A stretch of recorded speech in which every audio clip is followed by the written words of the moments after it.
Болотбек Аллаверди тегин. Далысында қалывар бала. Биринчи бөлүм. Gün абдан ысык эле. Каным жашырынып жүрүп туруп, жашоодогу катаал кырдаалдан улам уулун көчөгө эле таштап кетти. Оро чулгоосу жакшы болгондуктан анын үстүнө ысык мезгил экен, бала үшүгөн жок. Болгону ыйлап, таң атпай бул жерден өтүп бараткан биринчи адамдын көңүлүн өзүнө бурдурду. 70ке жакындап калган кемпир баланы таштап кетишкенин дароо эле аңдап, милицияга кабар берет. Балдар үйү канымдын уулуна Толкун деп ысым беришип, күбөлүк жазылды. Багып аламын деген эч ким чыкпагандыктан Толкун ушул жерде күндөн күнгө чоңое берди. Бирөөсү күлүк, дагы бирөө ыйла. Айтор ошолордун арасында Толкун өз ордун таап, эми бул жерден да кете турган убакыт келди. Толкун кайда барарын билбей калды. Жумуш издеп, көчөдө турган адамдарга кошулуп, акча табууну баштады. Күндөрдүн биринде анын жашоосуна жаңа адам кирди. Ак жол аттуу киши корону тазалоого жардам керек экенин айтып, топтолушкан эркектерге келип калды. Эмне жумуш деп сурап жаткандардын арасынан анын көзүнө Толкун илинди. Бир караганда эле анын көздөрү өзүнүн көздөрүнө окшош экенин байкагандай болду. Дароо ызылдап, суроо артынан суроо бергендердин баарын токтотуп сала: "Ушул баланы эле алып кетем. Бирөө эле жетет", деди. Толкун макул болуп, аны үйүнө алып кетти. Аялы Каным экөө 15 жыл чогуу жашаса да балалуу болушпаптыр. Үйдүн короосу тынч. Карала шаар адам болбогондуктан Толкунду чакырып келип жатпайбы? Күн ысык болчу. Толкун короону тазалап, катуу чарчады. Ысыгандан улам көйнөгүн чечип салып иштеди. Бала ысыкта кыйналды го деп, айрандан чалап жасап бергени келди. Ошол учурда Каным Толкундун оң далысындагы бармактай болгон кара калды байкап калды. Баланын калын көрүп, дароо эле өз уулун эстеди. Себеби анын да 17 жыл мурда көчөгө таштап кеткен уулунун далысында калып болгон эле. Жүрөгү чагылган түшкөндөй зырт этип, башы зыңылдап кеткенинен жерге отура калды. Каным ичинен: "Бул менин уулума окшошуп турат", деди. Үн чыгарып айта албаганы менен жүрөгү сезип турду. Каным Толкунду карап туруп, көзүнүн жашы агып кетти. Толкун анын жүрөгүн жылыткандай, бирок ошол эле учурда аны көчөгө таштап кетип жаткандагы кыйынчылыктарын эскерткендей болду. "Бул менин уулума окшош", деп өзүнө өзү айтты да, ал жакындап, далыдагы кара калды жакшылап карап туруп, көзү менен изилдеп чыкты. Манжалары менен жумшак тийип, далыдагы кара калды кармап көргүсү келди. Бирок кантип кармайт? Бала эмне деп ойлойт? Ананда күйөөсү ак жол байкап калса, жаңжал салбаспы? Ансыз да корону тазалашып жүргөн күйөөсү ак жол өтүп баратып, аялынын көз карашынан бир нерсени байкап түшүндү. Күйөөсүн сүйлөтө койбой, Каным көзү менен ымдап, тигинин далысын карасаң, кара калы бар экен дегендей көрсөткөндөй болду. Ак жол токтой калып, аялынын айтып бергендерин эстеди да, Каным айткан баланын да дал оң далысында калы болушу керек эле. Балким ал ошол бала болуп жүрбөсүн? Ак жолдун да жүзүндө таң калуу пайда болду. Каным болсо жүрөгү езилип, же айта албайт, же сүйлөй албайт. Жерге кагылган казыктай болуп туруп калды. Даракка жөлөнүп ыйлап баштады. Аны сороткондой болуп, ак жол акмалап турганын арыракта иштеп турган Толкунда байкап койду. Балким жардам керектир деген ой менен бери басып келип калды. "Эже, сизге эмне болду? Башыңыз ооруп жатабы? Же суу алып келейинби?" Толкун жакындап келгенде Канымдын бүткөн бою дирилдеп, эми эс учун жоготкону калды. Толкун кайрадан шашкалактап: "Байке, тез жардам чакырайынбы? Тез айтсаңыз", дей калды. Ак жол аялынын бетине шамалдатып жатып: "Жок, кереги жок. Азыр эле өтүп кетет. Андан көрө суу алып келе калчы, dedi. Бала ары жака басып кеткенде каным: "Бул бала жөнөкөй бала эмес. Мен уулумду таптым. Таптым окшойт. Оба, таптым. Айланайын каралдым. Белгисин карачы", dedi күйөөсүнө. Жүрөгү титиреп, деми кысылып, баардык сезимдер бир заматта ойноп кетти. "О Алла, о жараткан", деп кыйкырып, колун көккө каратып көтөрдү. "Мени кечир. Мага кайрадан бердиң беле? Бул менин уулум, менин уулум." Анын буттары титиреп кетти.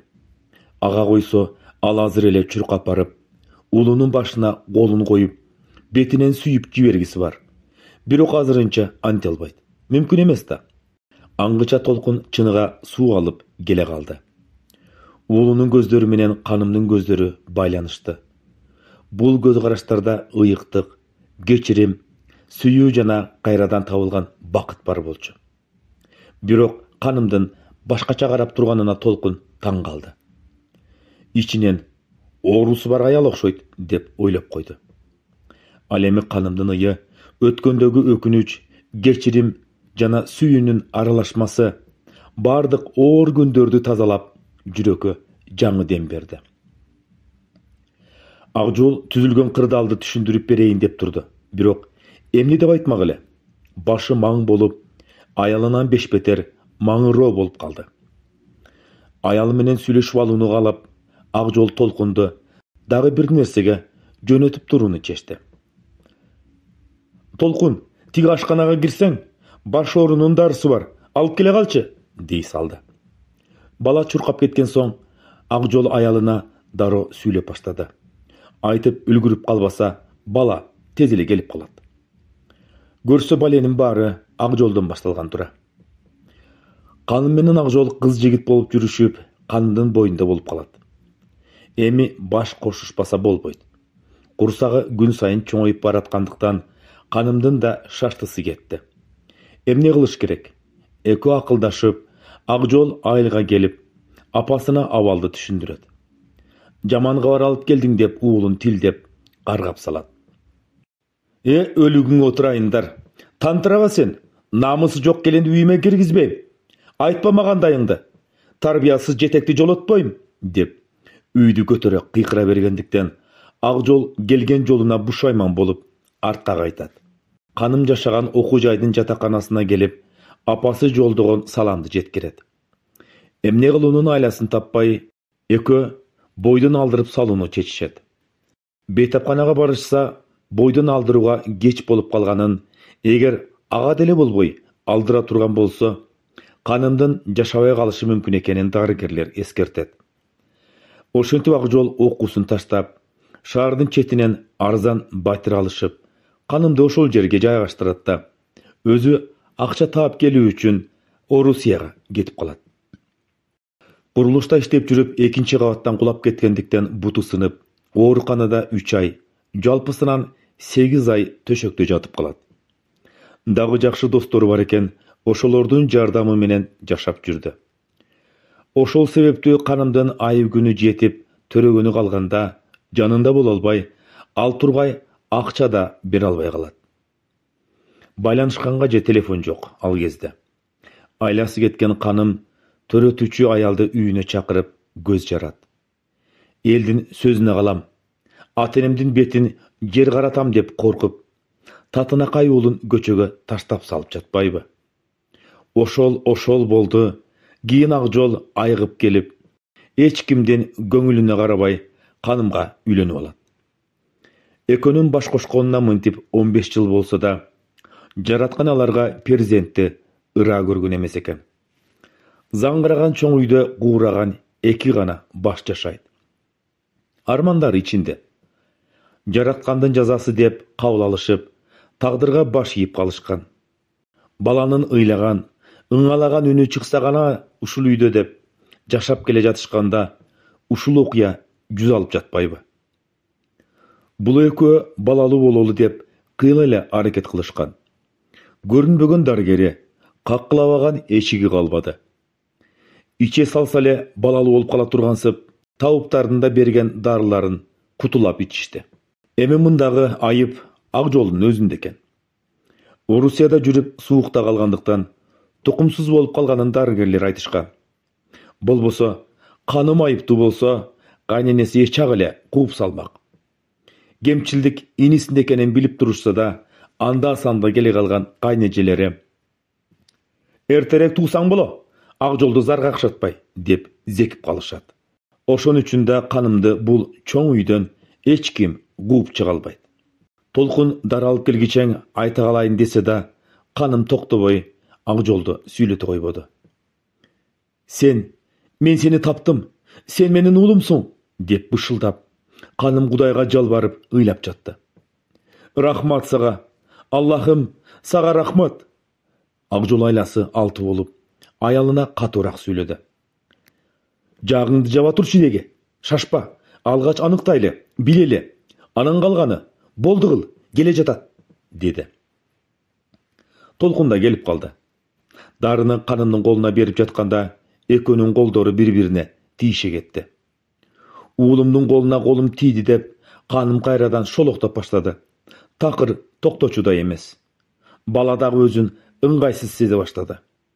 Ичинен келбей эле койсом болмок экен, деди. Дагы бир аздан соң бул аялдын талма оорусу бар окшойт. Болбосо жакшы турган жерден эле ушинтип ооруп калмак беле деп ойлонуп коет. Дары ичкен соң Акжол Толкунга кайрылды.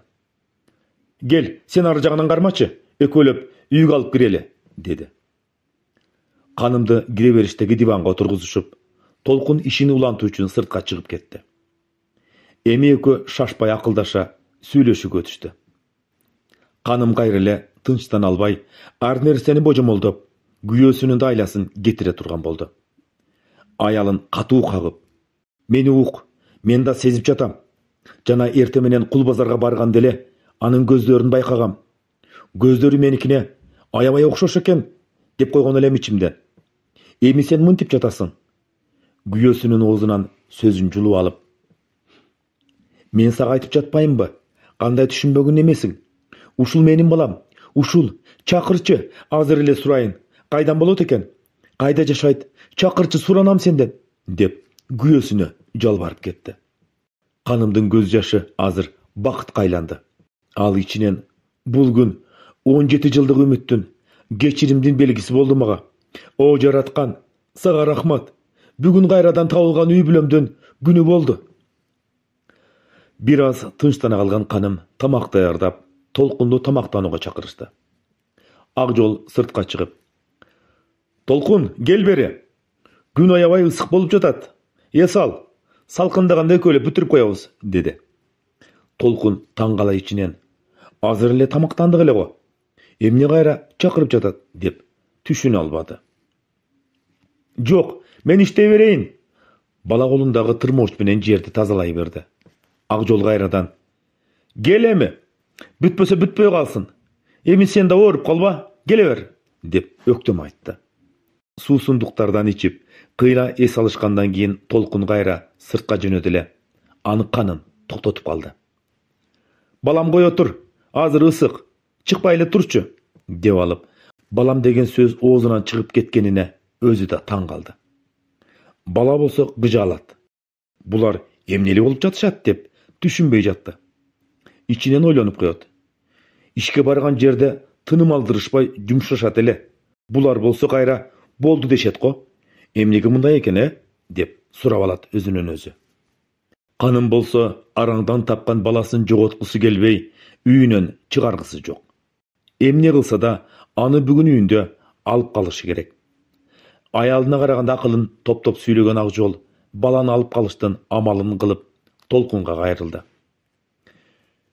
Бир күндө канча сом иштейсиң? Бала ордунан тура калып, 1000 сом, деди.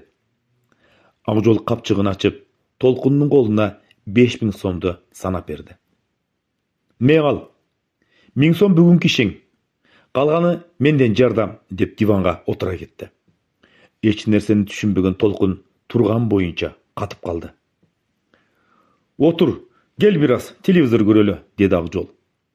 Бала жайылган соң отурган жеринде эле уйкуга кетип калыптыр. Аны байкаган Акжол ашканада жүргөн аялына чыгып: "Менин да жүрөгүм сезип жатат. Биздин бала окшойт. Менин эле көздөрүм. Кудайга жалынып, ушунча жылдан бери зар какшап, ыйлап келгенибизди уккан окшойт жараткан. Эми чындап эле уулум болуп калсачы, о Кудай!" Эми канымга жан кирди. Уулумду таптым деп сүйүнүп жаткан күйөөсүнүн оюн бузду. "Баланы бүгүн кетире көрбө. Азыр эле айт. Тоодогу жерибизде иш бар. 5-6 күн жардам бер. Акыңды берем деп кармап кал. Калганын көрөбүз." Толкун болсо чарчап калган экен, уктаган бойдон ойгонсо, шам убактысы өтүп, караңгы болуп кетиптир. Кеткенге шашылып калды эле. Ак жол: "Толкун, бүгүн биздикинде эле кал. Кеч болуп кетти. Эртең тоодогу жерибизге барып, иштеп келели. Мага жардам кылчы. Акыңды берем да", дей салды. Толкун макул дегендей башын ийкеп сүйүнүп кетти. Кеткенде эмне? Көчөдө ким келип иш сунуштайт экен деп күтүп отургандан көрө, бул жерде жакшы болбодубу деп ойлонуп койду. Маалымат алууну максаттап ак жол суроолорун бере баштады. Аңгыча алар отурган бөлмөгө каным да кирип калды. "Толкун, сен кайдан болосуң?" деди ак жол, баланын көзүнө тик карап. Бул суроо Толкун үчүн оор эле. Ал өзүнүн кайдан экенин билмек тургай, ата-энесинин ким экенин билбейт эмеспи? Сүйүнүп отурган жеринен баланын көңүлү дароо чөгүп кетти. Бир аз тыныгып, анан: "Мен билбейм кайдан экенимди. Балдар үйүндө чоңойгом", деди Толкун. Баланын мындай жообун уккан каным ыйлап жиберди. Колу менен оозун жаап, билдирбейин десе да болбой, экөө тең аны карап калышты. Каным ичинде: "Туура, менин оюм туура чыкты. Бул менин эле балам", деп биринчи далил туура чыкканына сүйүнүп да турду. Ак жол суроосун улантты. "Азыр кайда жашап жатасың?" деп сурады. "Балдар менен батирге чыкканбыз. Акысын чогуу төлөйбүз". Толкундун жообунан кийин токтоосуз эле каным сурай калды. "Кантсе да эне да. Кандай балдар менен жашайт? Жаман балдар эмес бекен?" деп кыжалат боло түштү. "А балдар кимдер? Жакшы балдарбы?" Өзүнүн баласына кайрылгандай үңүлө түштү. "Көчөдө тургандардын батири. Ошолордон сурасам, келе бер дешкенинен ал жерге барып жашап калдым. Көчөдөгү кул базардагы балдар болсо, баары түшүнүктүү дегендей башка суроо беришкен жок. Кечкиге каным өз уулуна жасагандай мээрим төгүп, өз колу менен даамдуу манты жасаптыр. Бир үй бүлө болуп үчөө чогуу тамактанышты. Андан соң каным Толкунду ээрчитип, конок бөлмөгө киришти да даярдап койгон төшөктү көрсөттү. "Бул жерге жатып ал, кааласаң тиги компьютерди жандырып, ойноп ал", деди. Жүзүнөн өөп койгусу келди. Бирок азырынча эрте деп ойлоп, "Жакшы эс ал", деп гана чыгып кетти. Мына сага ушундай да болобу? Байдын баласындай көзүн карап, калың төшөк салып берип, шейшектери да ап-апак. Айтор Толкундун таң калуусунда чек жок эле. Өмүрү мындайды көрбөгөн жаны башка дүйнөгө келгендей болуп турду. Мындайды ушул күнгө чейин көрбөгөн соң таң калбай эмне кылсын? Бирөө үйүнө жаткырмак турсун, жакшыраак салам айтпаган. Аппак төшөк салып бермек турсун, иштеп тапкан акысын бербей коюшчу. А бүгүн болсо жомоктогудай иштер, жомоктогудай мамиле болуп жатат. Кантсе да бала да бөлмөнүн бурчунда турган компьютерди жандырып, бир аз ойноп алгысы келди. Балдар үйүндө жүргөндө бир аз үйрөнгөнү бар эле. Бирок тартынды. Бөлмөнүн жасалгасын карап, суктанып жатып, уйкуга кеткенин билбей калды. Эртең менен турса, каным дасторконду жайнатып салыптыр. Кудум эле куда тоскондой. Дүкөндө эмне болсо баарын көтөрүп келишкен го. Чынын айтканда, Толкундун чындап эле өз баласы экенинин азырынча эч далили жок. Ал үчүн анализ тапшыруу керек. Ага карабастан ак жол менен канымдын ишеничи күчтүү болуп турду. Курсакты тойгозуп корого чыгышты. Кечеги күнү бүтпөй калган ишти аягына чыгарып коелу дешти. Эми гана таң атса да күн ысык. Шамал да жок. Толкун короодо колунан келгенин жасап, тегеректи жалтырата тазалап жатканда башы ооруп, денеси чарчап кеткенин сезди. Ал кыйналгандай басып, колун төшүнө койду. Толкун, деди ак жолдун аялы жумшак үн менен. Сага жардам берип, ооруканага баруу керек. Толкун макул болуп, ооруканага барышты. Дарыгерлер ден соолугун текшерип, аны менен бирге ДНК анализин алууну сунушташты. Кичинекей анализ кагазы колго тийгенде жүрөк толкунданып, бир заматта кан кызып чыгышы турган иш эле. Дагы кулап түшпөсүн деп, ак жол аялын отуруп ал деди. Бир нече сааттан кийин жыйынтык чыкты. Ак халат кийген дарыгер аял кагазды алып келип окуп берди. Окшоштук 99%. Ата жактан да, эне жактан да. Убакыт токтоп калды. Жакшы кабарды уккан канымдын жүрөгү токтоп калбаса болгону. Өрөп көп. Сөзүнүн бири кулса, бири угулбай, каным күйөөсүнө карап, бул сенин уулуң деп айтты. Ошол убакта толкунда жүрөгү ылдыйлап, таң калгандай карап турду. Бирок эч нерсени түшүнө алган жок. Каным балага кайрылып, толкун, сен менин уулумсуң, деди. Каным толкундун жанына келип, анын колдорун, бети башын кармалап, колдору менен башын сылап, а бала болсо жүрөгү жылып турганын сезди.